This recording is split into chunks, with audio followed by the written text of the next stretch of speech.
Dengan administrasi beliau ini bagus banget, ya.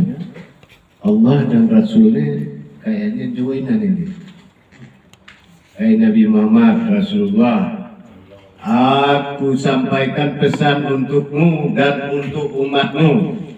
Siap, kata Rasulullah. Tapi tolong catat ya. Catat. Siap, kata Rasulullah. Maka terciptalah Al-Quran dan hadis. Kan begitu? Dengan adanya Al-Quran serta hadis, maka kita dapat petunjuk dari Rasulullah tadi. Makanya ini kita diwajibkan membaca Al-Quran. Saya agak beriding sedikit. Ada yang belum bisa baca Al-Quran di sini, silakan belajar. Ya,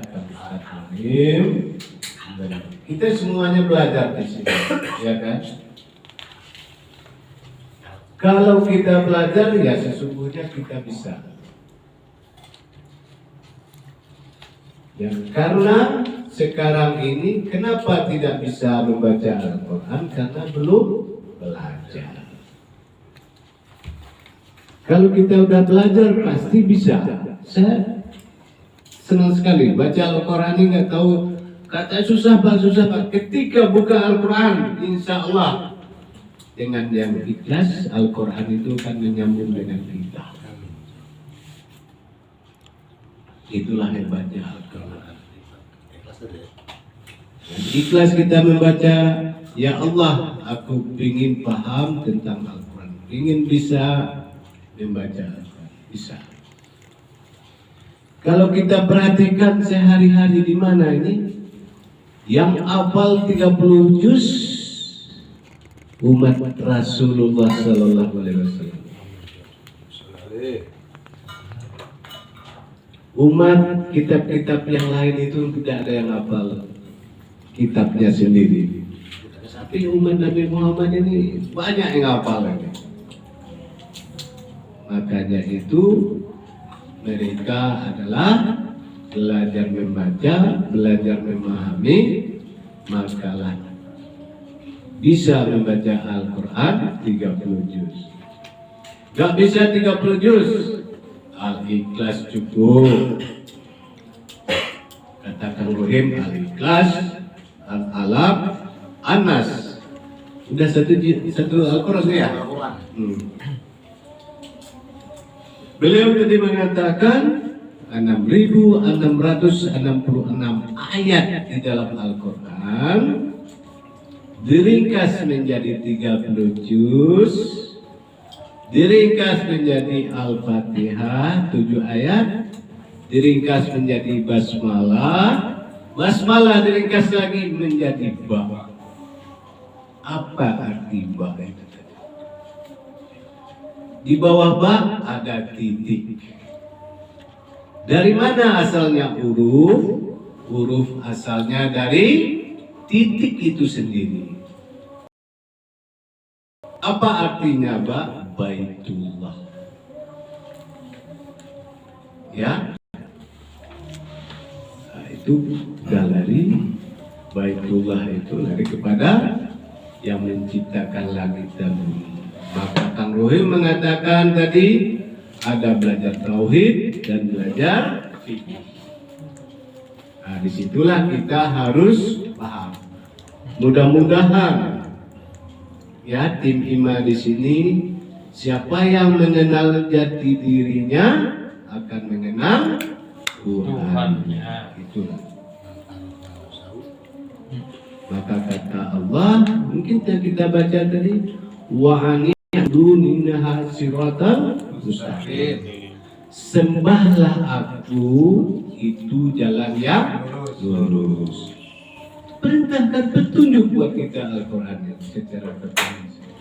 Cuma mungkin waktunya belum ketemu jalan, kita masih dalam keraguan. Padahal di dalam Al-Quran, zalikal kitabul la raiba fihi hudal lil muttaqin. Tidak ada keraguan di dalam Al-Quran. Ya kan? Yang ada keraguan hanya ada di pikiran kita dan hati kita. Kenapa bisa ada keraguan? Karena masih banyak setan berat kita, ragu kita. Kan begitu ya? Makanya ini Tuhan menunjukkan kepada kita Al-Quran untuk ihdinas siratal mustaqim. Kan itu kita selalu minta kepada Allah Subhanahu wa taala diberikan siratal mustaqim, ihdinas siratal mustaqim. Jalan yang lurus. Jalan yang lurus kan bagaimana?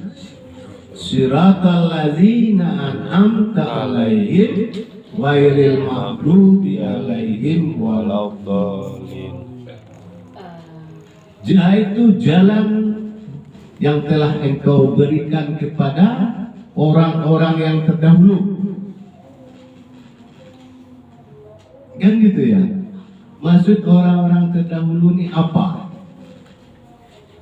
Orang-orang yang terdahulu maksudnya lah orang-orang yang telah terdahulu mendapatkan ihdinas siratal mustaqim. Bukan tua, bukan muda, yang terdahulu. Ada anak muda setelah balik mendapatkan ihdinas siratal mustaqim.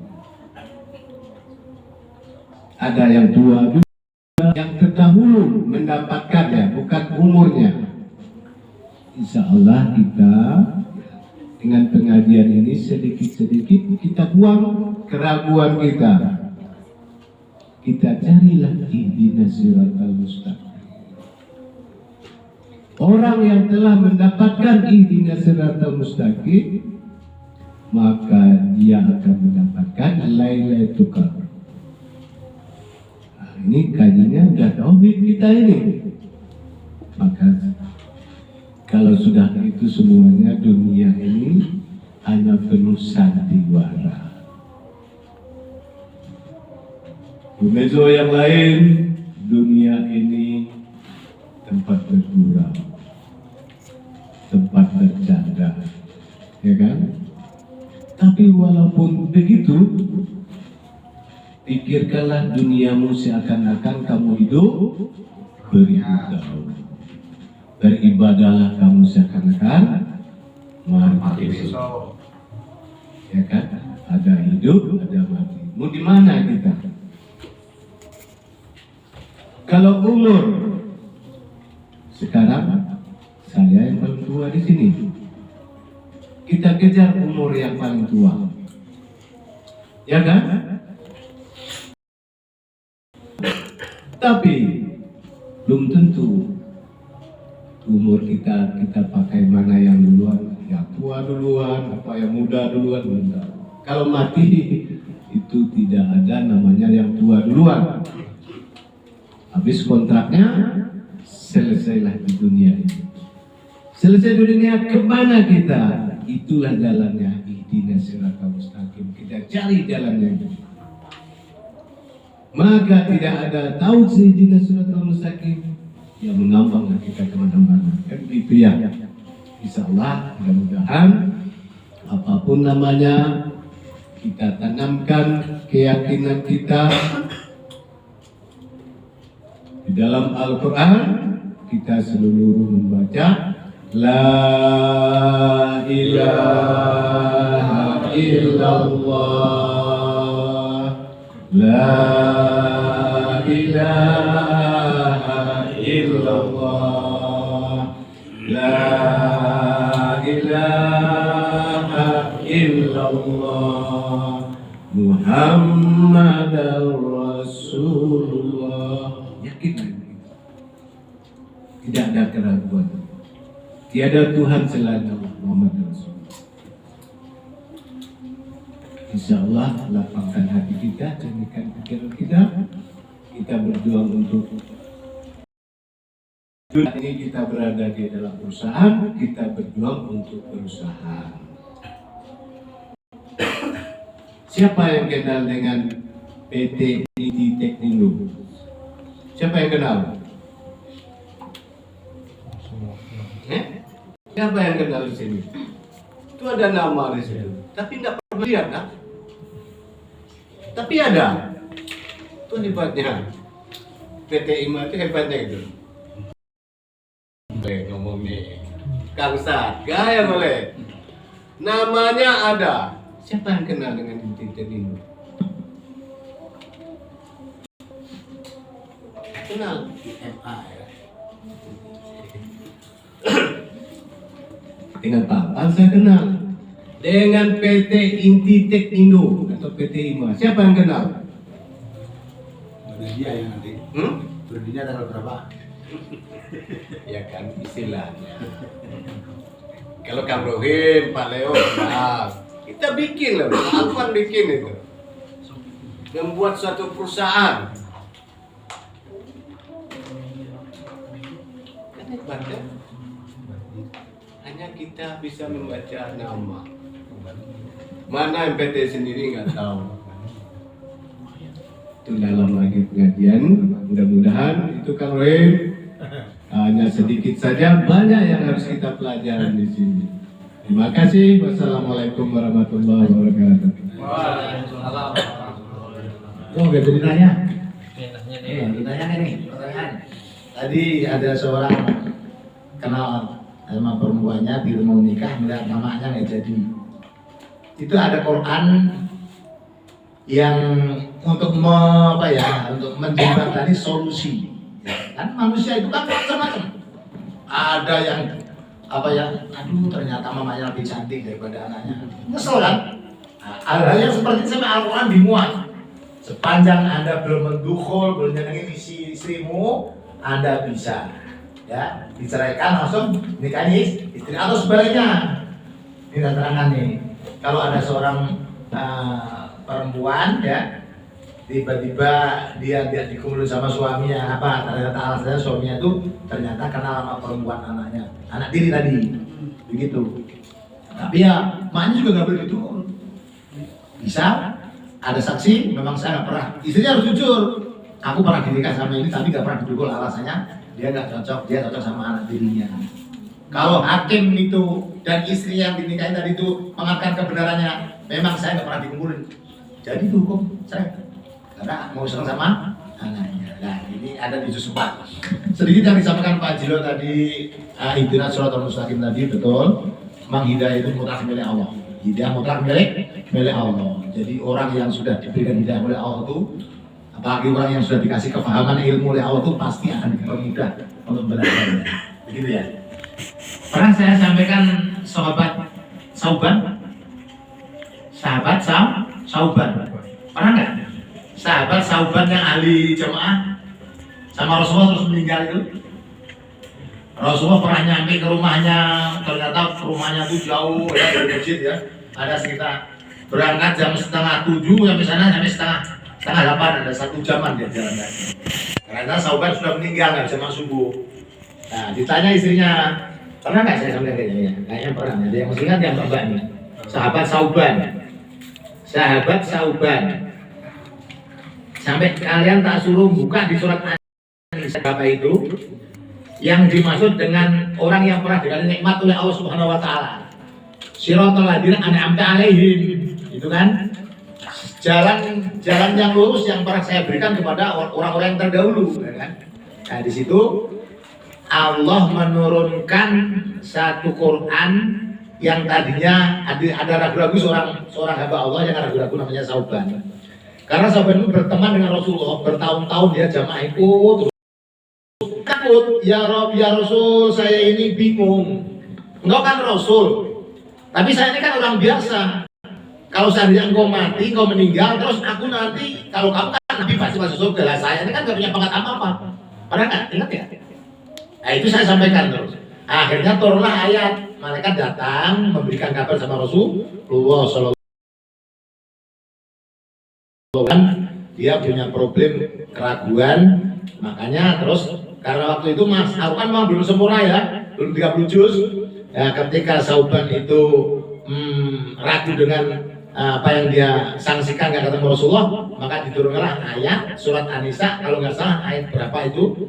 Kalau nggak salah itu 97 apa ayat berapa tuh? abad 17 ya. Itu intinya adalah orang-orang yang dekatnya mereka akan nasibnya sama seperti Nabi. Maksudnya tempatnya nanti akan bersama-sama Rasulullah, ma'an nabiyyin. Jadi orang-orang itu yang sudah taat kepada Allah dan Rasulnya, dia nanti akan punya perumahan yang sama dengan Rasulullah.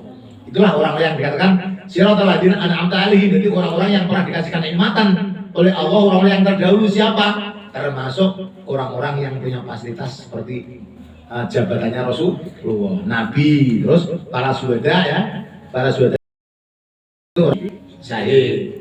Terus orang-orang soleh juga fasilitasnya sama, dikasih bukan lagi RSS ya, apa namanya? Rumahnya kayak di sini di mana ya? Yang paling kali di sini Jakarta. Sempit.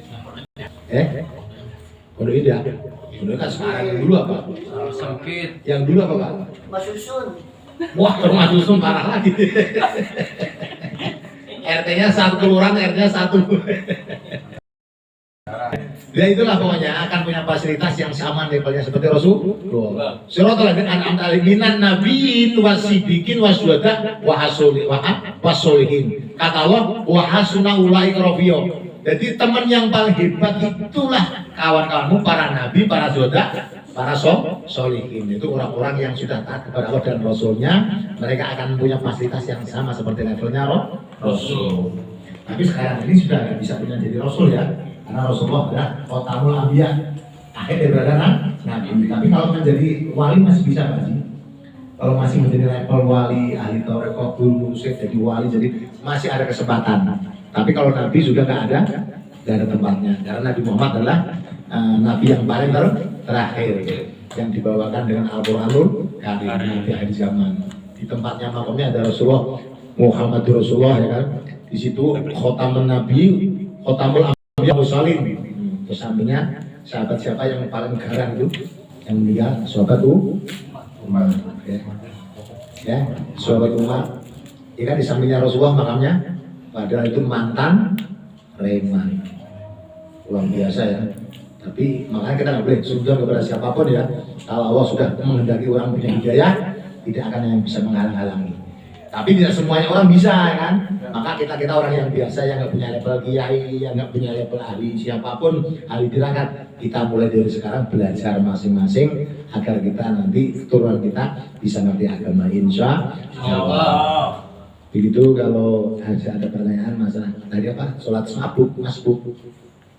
Pak Haji kan nanya siapa saja yang boleh melangkah ke kanan ke kiri ke depan ya.